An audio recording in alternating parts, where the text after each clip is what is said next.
नमस्कार, मैं हूं सायरा चौहान और एक बार फिर से अमेरिका की ह्यूस्टन से लाइव बुलेटिन लेकर आपके सामने हाजिर हूं। और बुलेटिन की शुरुआत करेंगे बड़ी खबर के साथ। जी हां, अमेरिका और भारत के बीच में तनातनी लगातार देखने को मिल रही है और उसकी वजह है टैरिफ। जी हां, अमेरिकन प्रेसिडेंट डोनाल्ड ट्रंप ने 6 अगस्त को ऐलान किया था कि वो भारत पर 50% टैरिफ लगा देंगे। जी हां, पहले भारत पर 25% यानी कि 25% टैरिफ लगा हुआ था और 6 अगस्त को यह ऐलान किया था खुद प्रेसिडेंट डोनाल्ड ट्रंप ने। 27 अगस्त को अब ये लागू हो चुका है, यानी कि अमेरिका की तरफ से भारत पर 50% टैरिफ लगा दिया गया है। यानी अमेरिका और भारत के बीच में ये तनातनी देखने को मिल रही है और वजह है टैरिफ। जी हां, अमेरिका जो है लगातार टैरिफ लगाकर कई देशों पर अपनी एक तरह से धौंस दिखाने की कोशिश कर रहा है। भारत जिस तरह से रशिया से तेल खरीद रहा था, अमेरिका को यह पसंद नहीं आया और उसके बाद अमेरिका ने अब 50% टैरिफ लगाकर भारत को ब्राजील के बराबर ही लाकर खड़ा कर दिया है। लेकिन दूसरी तरफ भारत की तैयारी क्या है, भारत की रणनीति क्या है, भारत का मास्टर प्लान क्या है इस टैरिफ वॉर को लेकर, देखिए इस रिपोर्ट में। हमेशा से ही कहता आया है कि भारत किसी को छेड़ता नहीं है और किसी ने छेड़ा तो उसे छोड़ता भी नहीं है। पाकिस्तान तो भारत के इस फैसले का अंजाम झेल चुका है, लेकिन अब बारी अमेरिका की है, जिसका इशारा भारत ने देना भी शुरू कर दिया। जर्मनी के प्रतिष्ठित अखबार FAZ ने अपनी रिपोर्ट में दावा किया है कि डोनाल्ड ट्रंप का फोन उठाने से पीएम नरेंद्र मोदी ने इनकार कर दिया। ट्रंप ने मोदी को 4 बार फोन किया, लेकिन पीएम ने फोन नहीं उठाया। साफ है कि पीएम मोदी मन बना चुके हैं कि वो किसी दबाव में नहीं आने वाले।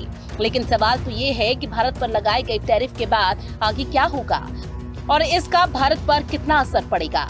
तो इसका जवाब जानने के लिए पहले ये समझना होगा कि ट्रंप के नए टैरिफ रेट का भारत के किस सेक्टर पर ज्यादा असर पड़ने वाला है।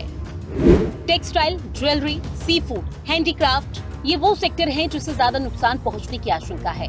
आशंका तो ये भी है कि नया टैरिफ आने के बाद इन उद्योगों की निर्यात 70% तक गिर सकते हैं, जिनके कारण हजारों नौकरियां खतरे में पड़ सकती हैं। और तो और निर्यात कम होने से सरकार की कमाई और GDP भी घट सकती है। लेकिन सवाल ये है कि क्या भारत इसके बाद चुप बैठ जाएगा या भारत इससे बचने का रास्ता तलाशेगा। टैरिफ इफेक्ट कम करने के लिए भारत आगे क्या करेगा। अमेरिका द्वारा भारतीय वस्तुओं पर 50% शुल्क लगाए जाने के बीच फिजी के प्रधानमंत्री बयान दिया। PM राबुका ने कहा, उन्होंने प्रधानमंत्री नरेंद्र मोदी को बताया, हो सकता है कोई व्यक्ति आपसे बहुत खुश नहीं है, लेकिन आपका व्यक्तित्व इतना बड़ा है कि उन असहज स्थितियों को झेल सकते हैं। डोनाल्ड ट्रंप चाहते हैं कि भारत अपने कृषि और डेयरी के मार्केट में अमेरिका को एंट्री दे, लेकिन मोदी सरकार ने साफ किया है कि वो देश के किसानों के हितों में रक्षा के लिए निर्णायक कदम उठाएंगे। चीन और वियतनाम के बाद भारत अमेरिका का तीसरा सबसे बड़ा निर्यातक है, जिसकी हिस्सेदारी 9% है। पिछले 5 सालों में भारत ने चीन की कीमत पर अमेरिका में अपनी बाजार हिस्सेदारी बढ़ाई है, जो 6% से बढ़कर 9% हो गई, जबकि चीन की हिस्सेदारी 38% से घटकर 25% रह गई। खैर, अमेरिकी राष्ट्रपति अपने ऊटपटांग बयानों के लिए जाने जाते हैं। एक बार फिर से डोनाल्ड ट्रंप ने जंग रुकवाने का राग अलापा। दरअसल अमेरिकी राष्ट्रपति डोनाल्ड ट्रंप ने साउथ कोरिया के राष्ट्रपति ली जे म्यूंग के साथ व्हाइट हाउस में द्विपक्षीय बैठक के दौरान कहा कि उन्हें दुनिया भर में 7 संघर्षों को रोकने पर गर्व है। उन्होंने कहा कि इनमें से 4 जंग टैरिफ से रुकवाई गई। इनमें भारत और पाकिस्तान के बीच का संघर्ष भी शामिल है, जिसके बारे में उन्होंने दावा किया है कि वो न्यूक्लियर वॉर में तब्दील होने के करीब था। ट्रंप ने कहा कि मैंने 7 युद्ध रोके जो चल रहे थे, जिनमें भारत और पाकिस्तान भी शामिल था। वो हर जगह जेट मार गिरा रहे थे। इसके अलावा ट्रंप ने भारत पाकिस्तान जंग के बीच 7 फाइटर जेट गिराने का दावा भी किया। ये उनके 19 जुलाई के 5 फाइटर जेट गिराने के दावे से ज्यादा है। हालांकि उन्होंने इस बार भी साफ नहीं किया कि किसके जेट थे। ब्यूरो रिपोर्ट, हिंदी खबर। भारत रशिया से तेल खरीद रहा है और यही बात पसंद नहीं आई अमेरिका को और 50% टैरिफ लगा दिया और यहीं से शुरू हो गया भारत और अमेरिका के बीच टैरिफ वॉर। और इस बीच रिएक्शंस की जैसे बाढ़ ही आ गई है। आम आदमी पार्टी के चीफ और दिल्ली के पूर्व CM अरविंद केजरीवाल ने प्रधानमंत्री नरेंद्र मोदी से अपील की है। उन्होंने ये अपील की है कि अगर अमेरिका सख्ती दिखा सकता है, अगर 50% टैरिफ लगा सकता है, तो भारत क्यों नहीं सख्ती दिखा सकता। भारत क्यों नहीं कोई कड़े कदम उठा सकता? अगर चीन और कनाडा जैसे जो देश हैं वो अमेरिका को झुका सकते हैं, अपनी बातों को मनवा सकते हैं, तो भारत क्यों नहीं? हमें बदले में जितना 50% अगर ट्रंप ने टैरिफ लगाया, हमें बदले में 100% टैरिफ लगा देना चाहिए था। आज 140 करोड़ लोगों का देश है ये। 140 करोड़ लोग कम नहीं होते, बहुत बड़ी मार्केट है हमारी। कोई भी दुनिया का कोई भी देश भारत से नाराजगी नहीं भारत की नाराजगी बर्दाश्त नहीं कर सकता। दुनिया का हर देश भारत में अपना माल बेचने के लिए बेताब है। अगर हम हिम्मत दिखाते, ट्रंप को हमारे सामने झुकना पड़ता। अमेरिकी राष्ट्रपति डोनाल्ड ट्रंप का भारत पर 50% टैरिफ लगाने का फैसला भारत अमेरिका व्यापारिक संबंधों में नया तनाव पैदा कर रहा है। ये टैरिफ भारत के रूस से तेल खरीदने और अन्य व्यापारिक नीतियों के जवाब में लगाया गया है। इस मुद्दे पर आम आदमी पार्टी के राष्ट्रीय संयोजक अरविंद केजरीवाल ने केंद्र सरकार पर तीखा हमला बोला है। केजरीवाल ने इसे भारतीय किसानों और उद्योगों के साथ विश्वासघात बताया है और सरकार से सख्त जवाबी कार्रवाई की मांग की। आज हमारा देश दो तरफ से मार खा रहा है। एक तरफ से ट्रंप ने हमारे एक्सपोर्ट्स के ऊपर 50% टैरिफ लगा दिया। एज अ रिजल्ट हमारी जितनी डोमेस्टिक इंडस्ट्री थी वो सारी इंडस्ट्री बंद होने के कगार पे है, क्योंकि उनका सारा एक्सपोर्ट बंद हो गया है। बदले में हमारे मोदी जी ने जो माल अमेरिका से आता था उस पे टैरिफ खत्म कर दिया, तो अमेरिका का सारा माल अब हमारे बाजार में बिकेगा। हमारे किसान और हमारे उद्योगपति और हमारे व्यापारी सब बर्बाद हो जाएंगे। अरविंद केजरीवाल ने अपनी प्रेस कॉन्फ्रेंस में ट्रंप को कायर बताते हुए कहा कि अमेरिका ने भारत पर 50% टैरिफ लगाकर गुंडागर्दी की है। उन्होंने केंद्र सरकार पर अमेरिकी दबाव में झुकने और भारतीय किसानों के हितों की अनदेखी करने का आरोप लगाया। केजरीवाल का कहना है कि इससे गुजरात, तेलंगाना, पंजाब और विदर्भ जैसे क्षेत्रों के किसान प्रभावित होंगे। केजरीवाल ने सुझाव दिया कि भारत को अमेरिका पर 100% टैरिफ लगाकर जवाब देना चाहिए, जैसा कि चीन 125% टैरिफ और कनाडा जैसे देशों ने किया। ट्रंप ने 50% टैरिफ लगाया है इंडिया के ऊपर। अमेरिका ने अगर गुंडागर्दी करके 50% टैरिफ लगाया है, हमें क्या करना चाहिए था? हमें कपास के ऊपर 11% से बढ़ा के 50% टैरिफ कर देना चाहिए था। यही किया दूसरे देशों ने। यूरोपियन यूनियन से जो कारें जाती थी अमेरिका, टैरिफ लगाया तो यूरोपियन यूनियन ने 50% टैरिफ लगाया अमेरिका से आने वाली मोटरसाइकिल के ऊपर। टेक्सटाइल का एक्सपोर्ट 50 से 70% घट सकता है। तिरुपुर, एनसीआर और बेंगलुरु में नौकरियों पर असर। रत्न और आभूषण के मार्केट पर दिखेगा असर। झींगा और समुद्री खाद्य उद्योग में आ सकती है कमी। चमड़ा और फुटवेयर उद्योग पर पड़ सकता है असर। अमेरिकी बाजार पर निर्भरता कम करने की जरूरत। रूस, अफ्रीका, आसियान देशों पर ध्यान दे भारत। रूस ने भारतीय निर्यात के लिए बाजार को खोलने की पेशकश की। ऊर्जा नीति और रूस के साथ व्यापार को लेकर स्थिति स्पष्ट हो। ट्रंप का टैरिफ भारत के लिए आर्थिक और कूटनीतिक चुनौती है, लेकिन ये एक अवसर भी हो सकता है। केजरीवाल की आलोचना ने इस मुद्दे को राजनीतिक मंच पर लाकर किसानों और छोटे उद्यमियों की चिंताओं को उजागर किया है। भारत सरकार को जवाबी टैरिफ, राहत पैकेज और वैकल्पिक बाजारों की रणनीति के साथ इस संकट का सामना करना चाहिए। साथ ही ये सुनिश्चित करना होगा कि राष्ट्रीय सम्मान और आर्थिक हितों की रक्षा हो। ब्यूरो रिपोर्ट, हिंदी खबर। भारत रशिया से ऑयल खरीदता है और इस बात की नाराजगी है अमेरिका को, और भारत पर 25 से 50% टैरिफ लगा देता है अमेरिका। लेकिन अमेरिका की यहाँ पर दोहरी नीति भी साफ देखने को मिलती है। अमेरिका रशिया से ऑयल खरीदता था, लेकिन यूक्रेन रशिया के बीच जब से वॉर शुरू हुआ उसके बाद अमेरिका ने रशिया से ऑयल डायरेक्टली खरीदना बंद कर दिया, लेकिन इनडायरेक्टली इंपोर्ट जारी रखा। तो क्या ये अमेरिका की दोहरी नीति नहीं है? इस बीच जिस तरह से अमेरिका और भारत के बीच में तल्खी बढ़ती जा रही है, जिस तरह से टैरिफ का वॉर देखने को मिल रहा है, जितना भी सामान आयात होता है भारत से यहाँ पर, उसकी जाहिर है उसके जो रेट्स हैं वो आसमान छुएंगे। लेकिन इस बीच जो भारत है वो भी अपनी विदेश नीति के तहत जो दूसरे तमाम देश हैं उनसे अपने रिश्तों को और स्ट्रॉन्ग करता हुआ आगे बढ़ रहा है। और जाहिर है जब तमाम दूसरे देश रशिया से ऑयल खरीद रहे हैं और उसके बाद अमेरिका उन पर टैरिफ लगाने की बजाय टैरिफ लगाता है भारत पर। तो यहां पर अमेरिका की दोहरी नीति साफ भारत के लिए नजर आती है।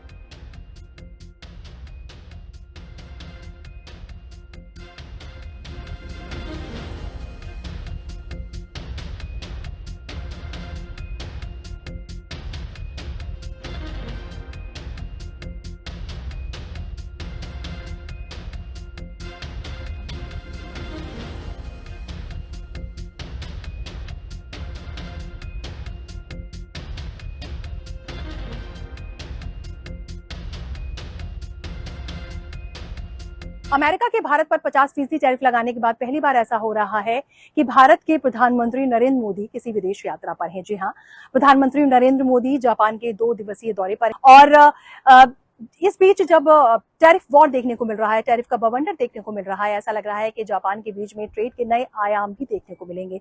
लेकिन क्या आप जानते हैं कि जापान और भारत के बीच में कितना ट्रेड होता है? नहीं जानते तो देखिए ये स्पेशल रिपोर्ट।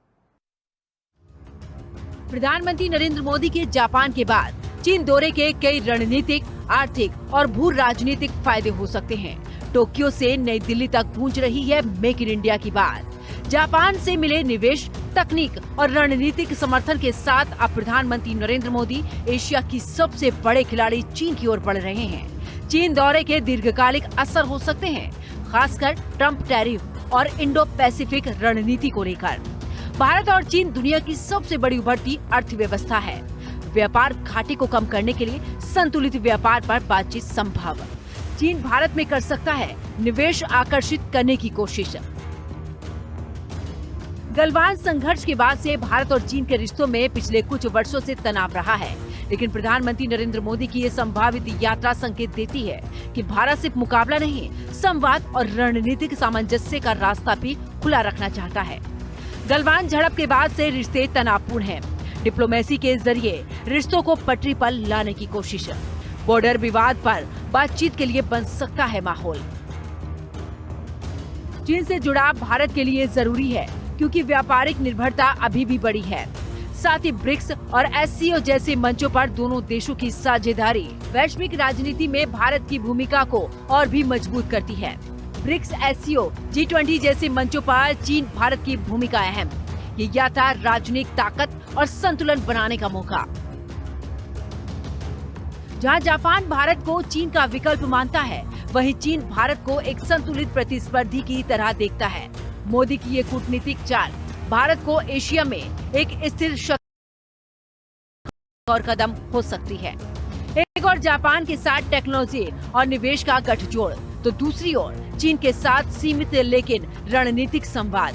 पीएम मोदी का ये डिप्लोमेटिक मिशन सिर्फ विदेश नीति नहीं, बल्कि भारत के भविष्य की भूमिका तय करने की बुनियाद भी बन सकता है।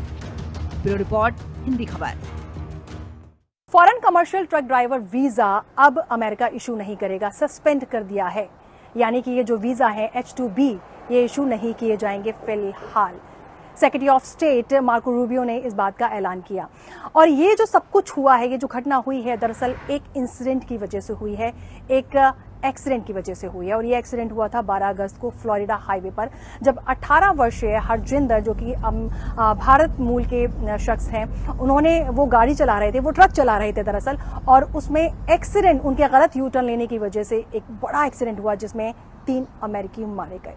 इसके बाद 21 अगस्त को ट्रम्प एडमिनिस्ट्रेशन की तरफ से एक बड़ा डिसीजन लिया गया कि foreign commercial truck driver visa जो है उनको सस्पेंड कर दिया जाए। और इसका असर जो है वो ट्रक ड्राइवर्स पर साफ तौर पर देखने को मिलेगा। दरअसल जब 2025 की शुरुआत में ही कहा गया था कि 65,000 वीजा जो कमर्शियल ट्रक ड्राइवर हैं उनको इशू किए जाएंगे, ऐसा लग रहा था कि उनके रास्ते आसान होंगे, क्योंकि जो ट्रक ड्राइवर्स हैं वो करीब 5 से 6 लाख रुपए कमाते हैं, क्योंकि एक हैंडसम सैलरी होती है, जिसके चलते बहुत सारे लोग जो हैं खास तौर पर भारत से वो इस पेशे को अपनाना चाहते हैं और वीजा इशू करवाते हैं। वीजा है H-2B, लेकिन अब ये foreign commercial truck driver visa यानी कि H-2B पर पॉज लग गया है, हॉल्ट लग गया है, और ये अभी फिलहाल इसको इशू नहीं किया जाएगा। लेकिन ऐसा लग रहा है कि जैसे कि ट्रंप एडमिनिस्ट्रेशन को, अमेरिकन प्रेसिडेंट डोनाल्ड ट्रंप को शायद कोई बहाना चाहिए, क्योंकि जिस तरह से इंसिडेंट हुआ उसके बाद तुरंत ही ट्रंप एडमिनिस्ट्रेशन ने यहाँ पर एक सख्ती दिखाते हुए जो कमर्शियल ट्रक ड्राइवर लाइसेंस है उसको सस्पेंड कर दिया है। अब हालांकि ये बहाली कब होगी फिलहाल तो नहीं कहा जा सकता, लेकिन रूल्स एंड रेगुलेशंस को, वीजा के रूल्स एंड रेगुलेशंस को ट्रंप एडमिनिस्ट्रेशन सख्त करता जा रहा है। ट्रंप एडमिनिस्ट्रेशन का कहना है कि जिस तरह से इस वीजा को हॉल्ट किया गया है, पॉज किया गया है H-2B को, दरअसल वो सेफ्टी और सिक्योरिटी को देखते हुए उन्होंने ऐसा किया है। और ख़ासतौर पर जितने भी फॉरेन जो कमर्शियल ट्रक ड्राइवर्स हैं उनको अभी फ़िलहाल वीज़ा नहीं मिलेगा। सिर्फ भारत से आने वाले ही ट्रक ड्राइवर्स नहीं, बल्कि और जो दूसरे देश के जो ट्रक ड्राइवर्स हैं जो वीज़ा लेकर, H-2B वीज़ा लेकर यहाँ पर आते हैं और ट्रक चलाते हैं और एक हैंडसम सैलरी उनको मिलती है, इस वजह से वो अपने देश को छोड़कर यहाँ अमेरिका में आते हैं। लेकिन ऐसा लगता है कि अब उनका जो ट्रक ड्राइवर्स हैं उनका ये सपना यहाँ पर चूर चूर होता हुआ नज़र आ रहा है। H-2B यानी कि foreign commercial truck driver visa, ये कब दोबारा से इशू किया जाएगा, फ़िलहाल इसकी कोई जानकारी ट्रंप एडमिनिस्ट्रेशन की तरफ से शेयर नहीं की गई है। लेकिन खबर यही है कि ट्रक ड्राइवर्स के लिए एक बड़ी मुसीबत सामने है। जी हाँ, क्योंकि ट्रंप एडमिनिस्ट्रेशन ने commercial foreign truck driver visa को सस्पेंड कर दिया है।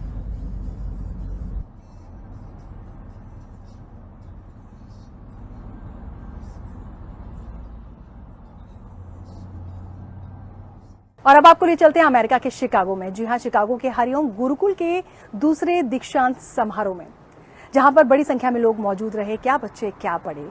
और इस दीक्षांत समारोह में बच्चों ने हनुमान चालीसा का पाठ किया, गायत्री मंत्र पढ़े, जो कि बहुत ही हैरानी की बात है। खासतौर पर जो गुरुकुल है उसमें बच्चों को हिंदी की शिक्षा दी जाती है, उन्हें मंत्र सिखाए जाते हैं, हनुमान चालीसा का पाठ सिखाया जाता है और केवल 8 महीने में ही, 8 महीने से भी कम वक्त में ये जो बच्चे हैं वो अच्छी हिंदी बोलना सीख जाते हैं और जो मंत्र है उनका उच्चारण करना सीख लेते हैं। और इस खास मौके पर कई ऐसे बच्चे भी थे जिन्होंने 100% जो मार्क्स हैं वो उन्होंने हासिल किए। तो आप अंदाज़ा लगा सकते हैं कि यहाँ पर बच्चे कितने दिल से स्टडी करते हैं, कितने दिल से पढ़ाई करते हैं। खासतौर पर यहाँ पर हिंदी की शिक्षा दी जाती है। ये वो बच्चे हैं जो कि यहीं पर ही जन्मे हैं। अब जाहिर सी बात है, जो यहाँ पर जन्मे हैं, यहाँ की जो मेन लैंग्वेज है वो इंग्लिश है, लेकिन हरिओम गुरुकुल में ख़ास तौर पर हिंदी की शिक्षा दी जाती है। और यहाँ पर जिस तरीके से शिक्षा दी जाती है और जिस तरीके से स्टूडेंट्स हैं वो वाकई एक तरह से कहा जाए कि काबिले तारीफ है। हमारी सहयोगी वंदना झिंगन ने इस प्यारी सी रिपोर्ट को तैयार किया है। आइए देखिए। इसके साथ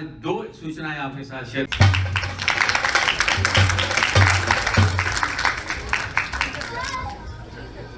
आज हम बात करते हैं अनुराग जी अवस्थी से, as a founder of Hariom Gurukul, a vision. मैं सोचती हूँ सनातन भविष्य बहुत सुरक्षित है, तो यहाँ ये शुरू किया गया 2 वर्ष पूर्व और आज दीक्षांत समारोह था। तो अनुराग जी, हमारे भारत में जो हिंदी खबर के वो सब ये देख रहे हैं और मैं चाहती हूँ इस विजन के बारे में, ये जो आपने सोचा था और आप इसको मतलब सोचते सब लोग हैं, एक सपना है कि मुझे करना है, पर उसको संपूर्ण करना और आज जो है यथार्थ हो गया, उसके विषय में आप बताइए। जी धन्यवाद वंदना जी। तो ये जो हरिओम गुरुकुल आज अपने 3रे वर्ष में प्रवेश कर रहा है और अभी 2रे वर्ष के बच्चों का दीक्षांत समारोह आपने देखा। तो इसमें जो बच्चे थे उन्होंने 8 महीने से के समय में बहुत कुछ सीखा है और इतने सारे मंत्र जो बड़े लोग नहीं सीख पाते हैं। तो इसके पीछे कारण यही था कि जो बच्चे यहाँ पे जन्मे हैं, जो यहाँ पढ़ रहे हैं, वो इंग्लिश और world history and all that वो आराम से पढ़ सकते हैं, लेकिन अपनी भाषा और अपने जो सनातन के संस्कार हैं वो कहाँ से मिलेंगे। तो हम यहाँ पे अगर चाहें तो हम अपने स्कूल्स भी खड़े कर सकते हैं जो हिंदी सिखाएंगे, भारतीय माध्यम से होंगे और यहाँ के बोर्ड से भी हम उसको लेके चला सकते हैं, जैसे और दूसरे तरह के संप्रदाय में चल रहे हैं। किंतु हमें ये नहीं पता कि वो बच्चे और मतलब पेरेंट्स उसमें आना चाहेंगे नहीं, इसलिए हमने कुछ अल्प समय, कम से कम रविवार को ही बच्चे मंदिर आएं और इस तरीके से अपनी भाषा और संस्कार सीखें।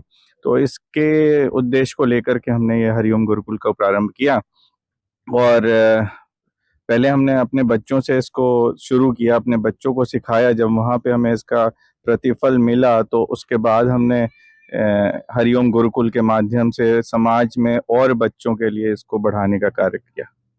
चैरिटी बिगिंस एट होम, घर से इनके 2 बच्चे हैं, मैं जानती हूँ, हैं। तो अबीर नजिका, इन्होंने उनसे शुरुआत की, क्योंकि यहाँ सुविधा और साधन 2 चीज़ें जो कहना मतलब, लेकिन पर अब सब कुछ उपलब्ध है और अगर आप उसको अवेल करना चाहते हैं, देखिए ये सबसे बड़ी बात है। बट अभी काफ़ी लोग ऐसे हैं, एक जनरेशन जो इस चीज़ को महसूस करती है, हमारे समय में ये नहीं था। तो क्या आप आगे हरिओम गुरुकुल का क्या भविष्य देख रहे हैं? अभी तो जैसे आपने देखा कि यहाँ पे हर वर्ष बच्चों की संख्या बढ़ रही है। समाज के बच्चे, उनके माता पिता सबसे बड़े वॉलंटियर हैं हमारे, जो अपने बच्चों को यहाँ पे लेकर के आ रहे हैं। अपना रविवार, सब बहुत व्यस्त होते हैं, उसके बाद भी वो रविवार को, संडे को अपना जो टाइम जो वो घर पे बिता सकते हैं, घूमने जा सकते हैं, उसके जगह वो प्रति सप्ताह, प्रति रविवार अपने बच्चों को 2-3 घंटे के लिए, 3 घंटे के लिए हरिओम गुरुकुल में लेके आ रहे हैं, मंदिर लेकर के आ रहे हैं। इसीलिए हमने एक कार्यक्रम मंदिर में शुरू किया, जिससे कि मंदिर से हमारा समाज जुड़ सके, जिनका नियम बन सके। तो शुरू किया तो पहले 10 बच्चे थे, फिर 20, फिर 25, ऐसे बच्चे बढ़ रहे हैं। और अभी आज के दिन में भी कई लोगों ने मेरे से पूछा क्या अब भी हम करा सकते हैं।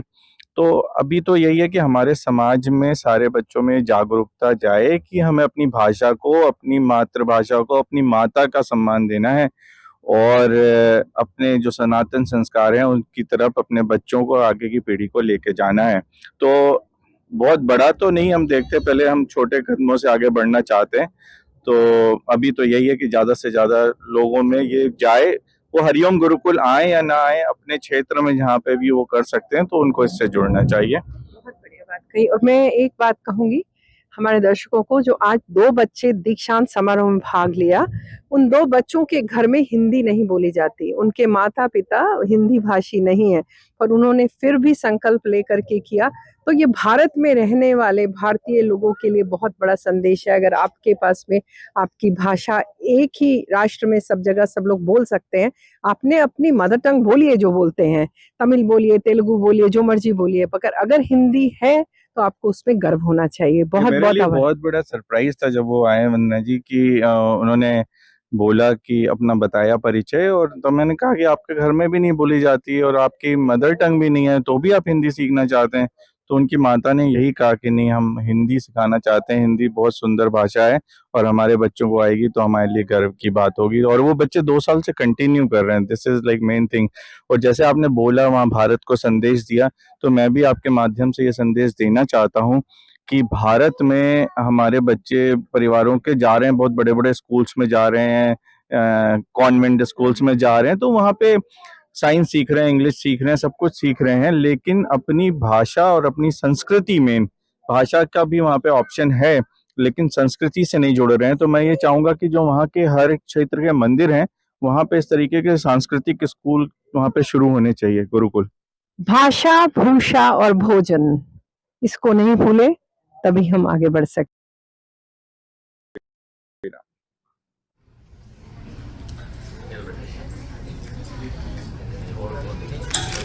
ये हमारी सजिता जी, इनकी जो माता जी हैं, उन्होंने अपने दोनों बच्चों को गुरुकुल। ह्यूस्टन से लाइव बुलेटिन में बस इतना ही, लेकिन अगले शनिवार ठीक 5 बजे मेरे साथ जुड़ना बिल्कुल मत भूलिएगा। जी हाँ, लगातार देखते रहिए हिंदी खबर। अपना ख्याल रखिए। नमस्कार।